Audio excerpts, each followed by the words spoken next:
Hello and welcome to Wedding Wednesdays with Weddings Online. My name is Kelly and I'm a former wedding planner and blogger, and I'm obsessed with weddings. If you're planning a wedding in Ireland, you're in the right place. You're going to learn the tried and tested methods to planning your dream wedding without the added stress. Think of this as your one-stop shop for everything to do with planning your wedding in Ireland. With me, your new wedding planning bestie, and a cup of tea. This is Wedding Wednesdays with Weddings Online. Well, hello and welcome to the 100th episode of the Wedding Wednesdays with Weddings Online podcast. I'm really excited about this episode because it is a milestone one. 100 is a big deal, so I hope you'll join me in celebrating. But I'm also really excited about the content of this week's episode because we're talking all about wedding regrets. And I've got input from loads of newlyweds sharing their wedding regrets. And I'm going to walk you through some things that you can do, some things that you can plan for, some ways that you can avoid some of these regrets for your own big day. But let me first get started by saying this. This episode is not designed to scare you. So we're going to talk about wedding planning regrets, but I don't want you to hear them and go, oh my gosh, another thing that I need to stress about. The reason that I'm even sharing these things is so that you don't need to stress about them. So that in your mind, you can say, you know what? These are some things that other couples have regretted. Do I think I will regret doing this or not doing this? And I'm going to walk you through some really practical things that you can do. So if you hear a couple saying, we really regret doing this, and you think that you might regret it too, I will tell you how you can avoid having that regret. So before we even get started, take a deep breath and exhale, because we're not going to stress today. We're going to do the exact opposite. We're going to plan properly so we don't stress. So for most of these regrets, I've categorized them because I got so many good responses. But for the first couple, I'm just going to rattle them off and then we're going to get into the categorized one. So Melissa says, I have to say, myself and my husband both agree on this one. We regret inviting certain people to our wedding. And you know what? That is something that a lot of people say. So while you're working through your guest list, just really think to yourself, do I really need this person here? Your wedding is not a family reunion. You don't have to invite every single person you've ever known.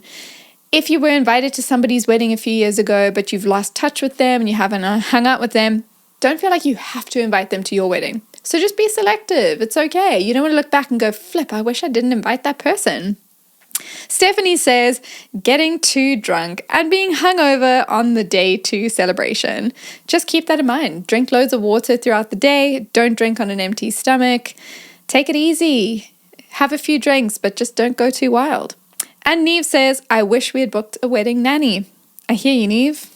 So if you've got kids of your own who will be at your wedding, if you have young guests who are part of the family, book a wedding nanny. Then it means you and the parents of those kids will have an amazing time without having to worry about the little guests.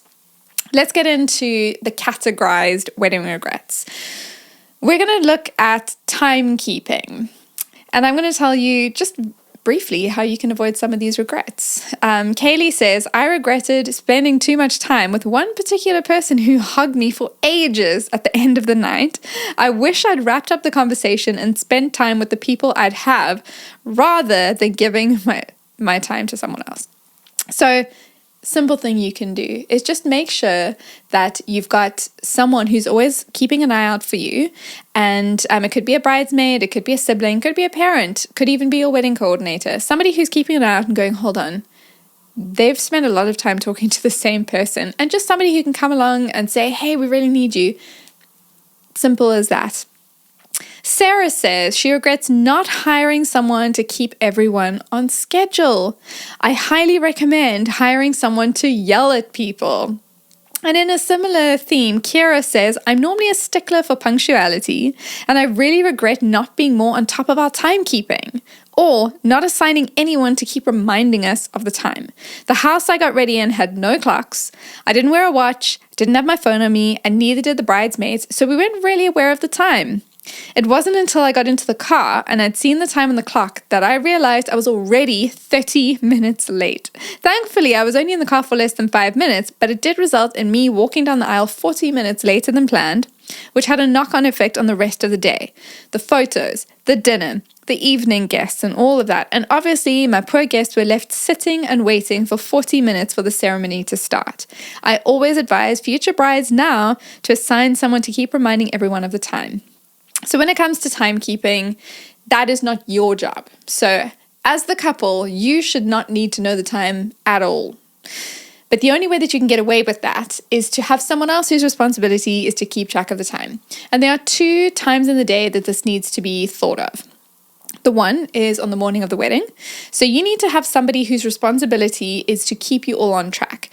I don't think that it should be your hairstylist or makeup artist because they are there to perform a completely different function, which is to make you look and feel your absolute best. And they shouldn't be running around saying, we're running late, this is happening, because they're there to actually help you to feel calm and relaxed and not rushing you along. Somebody else who's in the room needs to know what's going on. It could be a bridesmaid, it could be a sibling, it could be a parent, it could just be somebody who's there with the sole purpose of keeping everything on track. That person needs to have their phone on them at all times so that they're keeping track of the time. They need to understand the wedding morning timeline and what you hope to achieve by which slots in the morning. And they basically need to be able to give you hour by hour updates. So when I say give you updates, you as the bride, you don't really need to know. But whoever else is in the room, somebody needs to be saying, listen, we should have done this person's hair and makeup by this time. We're running a little bit late. Let's get moving. So if you want to know a little bit more about how to plan the morning timeline, I recommend listening to episode 43 of the podcast. I'm going to link it in the notes to this episode, but in that episode, we went into great detail about how long everything takes and the knock-on effect that you can have if the morning of the day doesn't run smoothly. So we'll help you to allocate exactly how much time you should give to hair and makeup, to actually putting the dress on, all of those different elements. So episode 43, give that a listen. And then when it comes to the rest of the day and getting the timing right, you really need to have your coordinator doing that for you. And so most times the venue coordinator or the wedding coordinator for the day, your wedding planner, whoever's kind of facilitating all the runnings of the day, that person will have your timeline. They'll know how long things should take. They'll be able to troubleshoot and fix problems if, for example, somebody's speech is longer than you'd given them time for, and if that has a knock-on effect on when the meal comes out. You'll have somebody who's doing all of that for you. And so if you want to plan ahead for that, episode 90 of the podcast is where we talked all about wedding timing mistakes. So that goes into detail about the timing of the day, but as well as the timing of different things that you're planning for the day. So take a deep breath. You don't have to worry about it. Just think about it ahead of time. Put a couple of systems in place so that on the day, you don't have to even know what time anything is happening. You just know that it's all happening as planned. The next category has to do with wedding cake. Darlene says, we would have planned our cake cutting a bit better. It was a bit rushed at the time, and I don't think many managed to get a photo. Hannah says that they had too much cake. She says we had 2 tiers and it was still so much. It ended up in the freezer. We had some on our 1-year anniversary, but the rest was thrown out because it got frostbite. So here's what to do. You really do need to get professional input when it comes to planning your wedding cake. So it's not just getting somebody involved who can bake an amazing cake and decorate it to look really good, but you actually need to get professional input when it comes to how much cake you need. And that will be based on how many guests you have, but it's also based on the rest of what's happening on your wedding day. So unless you and your guests are really, really into sweet treats, you probably don't need to have dessert, cake, and sweets buffet, candy, and all the rest of it. And if you do want to have all of those things, you don't need to have a huge amount of everything, because not everyone's going to have a massive dessert, a huge slice of cake, and then a whole bag of sweets from the sweets buffet. So just consider that when you work out your quantities. And if you want to know a little bit more about wedding cakes and a sizing guide, so how big the cake should be compared to how many guests you're having, you will want to listen to episode 50 of the podcast. It's called 3 Things to Think About When Choosing Your Wedding Cake. And one of those things is the size. The other episode that I want to draw your attention to is episode 44. So Hannah mentioned that they enjoyed some of their cake on their first anniversary. And episode 44 is all about how you can preserve the top tier of your wedding cake. So she also said that a lot of it got frostbite and had to be thrown away. But if you want to make sure that that doesn't happen and that you adequately prepare that top tier so that you can enjoy some wedding cake on your first anniversary, I walked you through all the details, including how to wrap that tier, how to store it, how to make sure that it doesn't get, the smells of other things from the freezer embedded into the cake. All of those details are on episode 44. So if you want to know a little bit more about cakes, and how to plan a little bit better, just like with most of the things that I'm going to tell you, it just involves giving it some strategic thought ahead of time. Not to stress about it, but to know how much cake you need for your guests, what you reckon will be left over, and how to store it effectively afterwards. Okay, the next one is a big one. We're talking about content. So photos, videos, and everything to do with that. So we're going to have some subcategories here. Kaylee says, I hadn't thought about what photos I wanted ahead of time. So for example, I didn't get a photo of just me with my kids and some of my friends that I realize in hindsight I would have liked to have photos with. Mary Ellen says, the photo list. I don't regret anything, and our photographer was great in remembering from our meeting what photos were a must, but there's a couple I know we didn't get that would have only taken a minute if we had told him. Lisa says, the only thing I regret is not taking more pictures. We got the main group ones done, but I have none of just me and my mother-in-law or my nieces, elderly aunts and uncles, and that kind of thing. Nicola says, we never got a picture of just the 6 of us. There's one of me and our girls getting ready, but not one of just the 6 of us. So as you can tell with this, a number of people regret not getting certain photos. And you can have the most amazing photographer in the world who's going to get all the key shots, but they're not mind readers. So you will need to plan ahead a little bit. So this is what you should do. Have a think about any photo that you might want to have on your big day and make a list. And you're probably thinking, but where on earth am I going to get all the ideas from? There are a few places you can get some ideas. Number 1, have a look at any real wedding feature that we have on the Weddings Online website. Every week we post a new one, and that's where you can really see a whole wedding from start to finish. And you'll probably identify some shots that will make you say, you know what, I would really love to have something like that. Another thing you can do is you can listen to episode 79 of the podcast. I literally listed every single wedding photo that you could possibly want on the big day. It's basically a checklist for you. And so in that episode, I've listed all the categories of photos, everything you might want from the morning of the wedding, everything you might want later in the day, some of the key moments to plan for, like, your kiss at the end of the ceremony or cutting the cake, having your first dance, some of those key moments that you'll definitely want captured, and all the other shots that you probably haven't thought of yet. The key here is to have an idea of what you would like, to have a conversation with your photographer so that you can get ideas from them, and then to make sure you're on the same page. Because of course, if everything is feeling a little bit rushed, you might not get the photos that you want because somebody doesn't know you want them, it hasn't been planned for. So again, like with everything that I've shared so far, just think ahead of time, have a little bit of a plan, and then on the day, you shouldn't be worrying about it at all. On the same topic of content, Katie says, we would have loved a videographer. Our photographer did us a little video of some of the photos that he took, but we wished we got more on video that we could look back on in the years to come. Melissa says, I really wish I had someone to take a video of it as well as our photographer. You heard it here. Get a videographer. Simple. I'm not going to go into detail about it. People say so many times, I regret not getting a wedding videographer. So do it. Get one. I know that I look back on our wedding video and there are moments that I watch and I'm like, I don't remember that even happening, but I was there, so it must have happened. And you'll have the same. The day goes by so quickly that being able to look at the video will help you to relive those memories. And lastly, in the content theme, Elaine says, I also wish that I'd practiced posing more. I'm older, so not of the Instagram selfie generation. I definitely should have practiced holding my arms out from my body. Catherine says she regrets messing about with photos because we missed all of our drinks reception. So again, this is what you do. Give it some thought.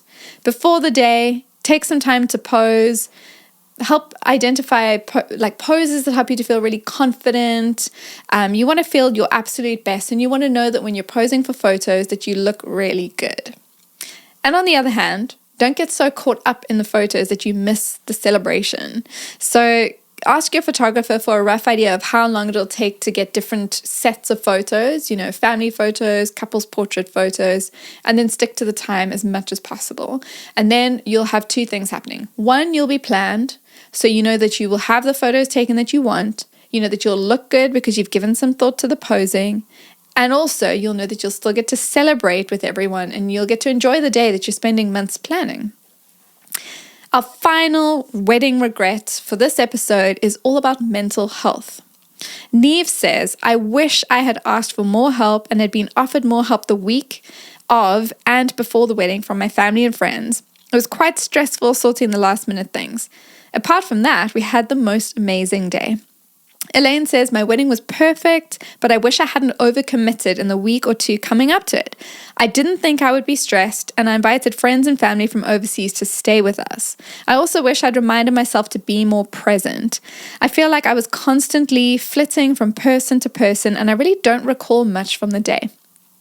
Now, when it comes to mental health and wedding planning, this is such a big topic and such an important one that I'm not going to rush this.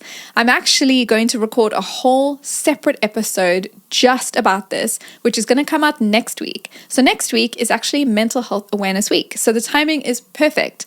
In the episode, I'm going to walk you through some really practical things that you can do to preserve your mental health while planning your wedding. We're going to look at things that you can do if you feel anxious on your wedding day, things you can do in the lead into your wedding day to make sure that you are calm and relaxed and actually able to plan a wedding strategically, but without getting bogged down and overwhelmed. We're going to go through some really specific things you can do to look for support, including practical tasks you can give to other people, ways that you can learn to delegate so that you aren't taking on all the stress and strain. So if that's you, and you're already feeling a little bit overwhelmed, maybe you feel like wedding planning has got the better of you, you're feeling stressed about it. Firstly, you're not alone. Wedding planning is a really big task, and if you've never planned a wedding before, it's no surprise that you're going to feel a little bit overwhelmed. But you don't have to. So in next week's episode, we're going to go into great detail about how we can look after our mental health. We have a whole separate episode with breathing exercises, a guided meditation that you can take, and we'll talk a little bit about that as well in the episode. So come back for that. That'll be episode 101. It'll be right in the middle of Mental Health Awareness Week. And I promise you, it's something that you can keep coming back to help remind yourself that this is one day in the grand scheme of things, and there are so many things you can do for that day to be a really special day without taking over your life. So come back for that episode. And a huge thank you to everybody who answered the question about wedding planning regrets, to everybody who shared openly about things that they wish they had done differently, to help all of you guys who will now be able to avoid these wedding regrets. Well, thank you for listening today. The Wedding Wednesdays with Weddings Online podcast is produced by me, Kelly, and mixed, mastered, and edited by Glenn Hartman. For more wedding planning tips, advice, checklists, and more, visit weddingsonline.ie.